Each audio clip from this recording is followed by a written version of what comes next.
प्रकाश देणारा, पृथ्वीला आणि इतर ग्रहांना आपल्या गुरुत्वाकर्षणाने सूर्यमालेत धरून ठेवणारा सूर्य अचानक गायब झाला तर काय होईल?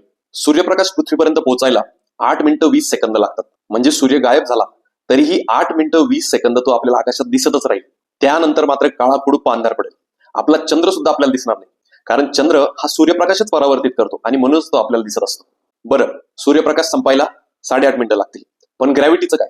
आईन्स्टाईनच्या थिअरी ऑफ रिलेटिव्हिटीनुसार लाईट आणि ग्रॅव्हिटी एकच स्पीडने ट्रॅव्हल करतात.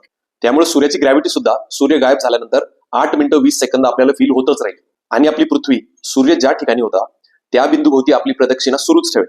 पण ग्रॅव्हिटीचा हा इफेक्ट संपला की पृथ्वी आपला लंबवर्तुळाकार मार्ग सोडून देईल आणि सूर्यमालेतल्या आपल्या सिस्टीम मधनं बाहेर फेकली जाईल.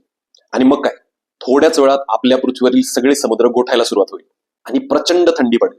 काही दिवसातच आपले वातावरण नाहीसे होऊन जाईल आणि सगळी सजीव सृष्टी स्पेस रेडिएशनच्या संपर्कात येईल. खरं तर माणूस लवकरच संपून जाईल.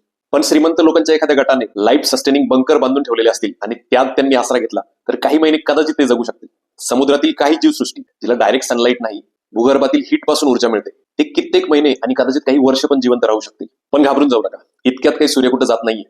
सूर्य गायब झाला तर त्याचे अजून कुठले दुष्परिणाम आपल्याला भोगावे लागतील असं तुम्हाला वाटतं? कमेंट करून मला सांगा.